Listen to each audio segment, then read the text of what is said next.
अस्सलाम वालेकुम dear fellows. Iran Israel war जो कि सीज फायर हो चुका है और 40वां आज दिन था और 39 दिन के बाद सीज फायर हमें देखने को मिला है। जब डोनाल्ड ट्रंप ने सिविलाइजेशन एंड करने का ऐलान किया था उसके बाद पाकिस्तान की जानिब से बड़ा अहम किरदार अदा किया गया और रात को जो डोनाल्ड ट्रंप ने डेडलाइन दी थी उससे 3 घंटे पहले पाकिस्तान के जो वजीर आजम शहबाज शरीफ साहब ने एक ट्वीट किया जिसमें दोनों पार्टीज को एक ऑफर की कि डोनाल्ड ट्रंप साहब 14 दिन के लिए अपना ये जो प्लान है इसको मौखर कर दें और ईरान से रिक्वेस्ट की कि आप स्ट्रेट ऑफ हॉर्मुज को 14 दिन के लिए खोल दें। उसके बाद पूरी दुनिया में तहलका मच गया। इंटरनेशनल मीडिया से लेकर तमाम इंटरनेशनल स्टेक होल्डर्स वो आपस में नेगोशिएट करना शुरू कर दिए गए। इवन के वाइट हाउस का भी बयान आ गया कि पाकिस्तान के वजीर आजम की जो ऑफर है उसको हम कंसीडर कर रहे हैं। उसके बाद पाकिस्तान के वजीर आजम ने डायरेक्ट टॉक भी की डोनाल्ड ट्रंप के साथ। इसके अलावा पाकिस्तान की मिलिट्री की क्यादत थी जो जनरल आसिम मुनीर की क्यादत के तहत पेंटागन से भी मुसलसल राब्ते में रही। दूसरी तरफ ईरान के साथ पाकिस्तान ने राब्तों का आगाज किया। चाइना भी इन राब्तों में इन्वॉल्व था। कुछ चाइनीज गारंटीज थी ईरान को जो दी गई, कुछ पाकिस्तान का ब्रदरहुड का उनको नाम पर ईरान ने पाकिस्तान की बात को अंडरस्टैंड किया और फिर डोनाल्ड ट्रंप और अब्बास सरगाची की जानिब से बैक वक्त स्टेटमेंट्स आई और जिसमें पाकिस्तान के वजीर आजम शहबाज शरीफ और field marshal general Asim Munir साहब का जिक्र किया गया, उनका शुक्रिया अदा किया गया और बताया गया कि कैसे इन्होंने सीज फायर के लिए हमें प्रपोजल दिया और उसको हम एक्सेप्ट करते हैं। अब ये सारी सूरत हाल थी। इसमें 39 दिन की जंग ख़त्म हुई है, अमन जीता है, बहुत बड़ी बात है। लेकिन असल जो फातेह इस जंग में हमें अब नज़र आ रहा है वो पाकिस्तान की बहुत बड़ी फतह हुई है। पाकिस्तान और चाइना अब इस रीजन का जो वर्ल्ड ऑर्डर है उसको डोमिनेट करते हुए दिखाई दे रहे हैं और पाकिस्तान ने जिस तरह से सालसी का किरदार अदा किया है और सालसी से बढ़कर कुछ ज़्यादा इसमें किरदार अदा किया है। यानी कि पाकिस्तान जो कि पाकिस्तान की पिछली 80 साल तारीख में हमें मुसलसल हम जंगों का ईंधन बनते रहे, हमने लाशें उठाना पड़ी, हमने कभी रूस के सामने अमेरिकी जंग का हिस्सा बने, कभी तालिबान के खिलाफ जंग में हमने अपनी बिलियन ऑफ डॉलर्स की इकॉनमी का नुकसान किया। लेकिन इस जंग में जो पाकिस्तान ने अपनी डिप्लोमेसी और जो अपनी इंटरनेशनल विल शो की है वो काफ़ी हैरानकुन थी। पाकिस्तान ने बड़ा ज़बरदस्त स्टांस लिया पहले दिन से। ईरान के साथ पाकिस्तान ने मुकम्मल यकजहती की और उन्हें कहा कि आप पर जो मुसल्लत जंग हुई है वो उसकी ज़रूरत नहीं थी और वो इलीगल है। इसके साथ साथ पाकिस्तान ने सऊदी अरेबिया जिसके साथ पाकिस्तान एक डिफेंस पैक्ट में मौजूद था उस पर जब हमले हुए तो पाकिस्तान ने उन हमलों को भी कंडेम किया और उस सऊदिया का भी साथ देने का ऐलान किया। दूसरी तरफ पाकिस्तान ने बैकडोर डिप्लोमेसी के तहत ईरान और यूएसए के दरमियान बड़ी तवील किस्म की गुफ्तगू की और दोनों को जो डी एस्केलेशन की तरफ आने का बार बार कहा। ईरान ने जो सऊदी अरेबिया के दरमियान एक गैप आया कि सऊदी अरब पर इतने हमले नहीं हो रहे थे तो उसमें भी पाकिस्तान ने बड़ा अहम किरदार अदा किया।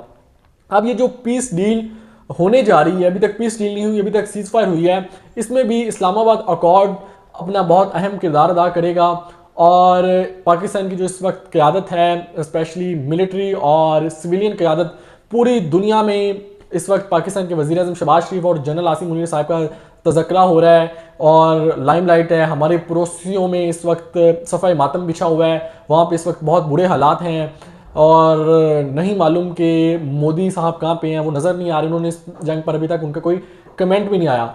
ये पाकिस्तान को बहुत बड़ी सफारती जीत मिली है और पूरी दुनिया का में अमन कायम हुआ है।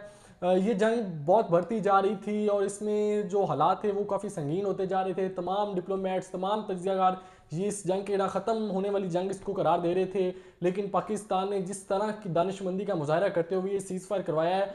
रशिया यूक्रेन की जो जंग है उसको तकरीबन अब वो चौथे साल में दाखिल हो चुकी है और वो अभी तक बंद नहीं हुई और हमारे पड़ोसी मोदी साहब कहते थे कि वो इस जंग को बंद करवाएंगे और वो अब 4 साल हो चुके हैं वहाँ पे वो बंद नहीं कर पा रहे वो जंग और वो ना बंद हो सकी है जंग। लेकिन पाकिस्तान ने इस जंग को जिस खुश असलूबी के साथ दोनों फ्रीकैन के साथ राब्ता करके इस जंग को फिल वक्त सीज फायर करवाया है तो ये बड़ा ही अनप्रेसिडेंट्स है और पाकिस्तान के लिए एक हिस्टोरिकल शिफ्ट है। पाकिस्तान की जो डिप्लोमेसी है पिछले 80 सालों की उसमें ये एक ऐसा इवेंट पाकिस्तान की तरफ से हुआ है जिसकी माजी में मिसाल नहीं मिलती।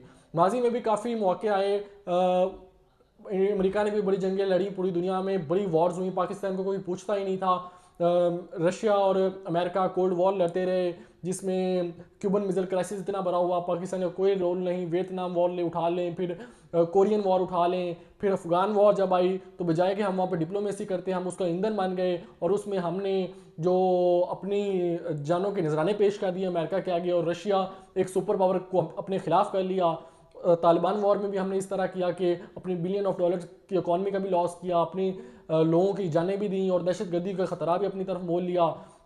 लेकिन इस स्पेसिफिकली जंग के दौरान जिस तरह की पाकिस्तान ने डिप्लोमेसी का शो किया, इसकी पूरी दुनिया में मिसाल नहीं मिलती, और पाकिस्तान सबसे बड़ा स्टेक होल्डर बनकर उभरा, वो मुल्क जो इस वक्त इकॉनमी तौर पर बहुत ज़्यादा मुश्किलात का शिकार है, IMF के वेंटिलेटर पर इकॉनमी मौजूद है, उसके अलावा पॉलिटिकल इश्यूज़ हैं, डेमोक्रेसी के इश्यूज़ बताए जाते हैं कंट्री के अंदर, डिफरेंट रिपोर्ट्स आती हैं कि इकॉनमिक ग्रोथ बहुत कम है, पॉवर्टी बहुत ज़्यादा है, अनएम्प्लॉयमेंट रेट बहुत ज़्यादा है। इन सब चैलेंजेस के बावजूद पाकिस्तान ने जिस तरह से सुपर पावर की जंग को ख़त्म किया है, ये वाकई अनप्रेसिडेंट है। Russia, China, India, Saudi Arabia itself के होते, इतने बड़े बड़े स्टेक होल्डर्स के होते हुए पाकिस्तान को दुनिया में ये इंपॉर्टेंस मिलना और पाकिस्तान की बात को माना जाना, ये एक बहुत बड़ी अचीवमेंट है। और जो पाकिस्तान मुखालिफ कुछ आवाज़ें अभी भी उठ रही हैं, जैसे अब वो जो वज़ीर आज़म साहब का जो ट्वीट है, PM ड्राफ्ट ऑफ पाकिस्तान का, वो जो प्रोपोगंडा कर रहे हैं, फर्स्ट ऑफ ऑल इस पे दो चीज़ें हैं। अभी तक उसमें तो ऐसी कोई क्लैरिटी नहीं है कि वो पाकिस्तान की तरफ से आया या वो अमेरिका की तरफ से आया, क्या वहाँ पे लिखा हुआ है कि वो ट्वीट अमेरिका ने दिया था। अब इनसे ये सवाल पूछना चाहिए कि अमेरिका और ईरान दोनों पाकिस्तान का शुक्रिया अदा कर रहे हैं, दोनों स्टेक होल्डर्स हमारे के साथ ऑन बोर्ड हैं, तो मतलब पाकिस्तान कुछ कर रहा है, पाकिस्तान ने कुछ किया है, तो ही दोनों स्टेक होल्डर्स ऑन बोर्ड है ना। सिर्फ अमेरिका के कहने पे तो जंग बंद ही नहीं हो सकती थी। ईरान इस तरह ने मुकम्मल तौर पर पाकिस्तान का शुक्रिया भी अदा किया है, और उसने ब्रदरली कंट्री भी लिखा है जो अब्बास अरगाची ने ट्वीट किया है, तो वो तो प्रोपोगंडा यहीं पे फेल हो जाता है। बहरहाल पाकिस्तान अब जब ये जुमे को अकॉर्ड होगा और उसके बाद जो सिचुएशन बनेगी इस रीजन में पाकिस्तान और चाइना लीड करेंगे विद ईरान के साथ। ये बहुत ज़बरदस्त नेक्सस बनता जा रहा है, Pakistan, China, Iran, Saudi Arabia, उधर से टर्की, तो बहुत ज़बरदस्त डिप्लोमेसी पाकिस्तान ने की है, और ये पाकिस्तान की तारीख का बहुत बड़ा दिन है।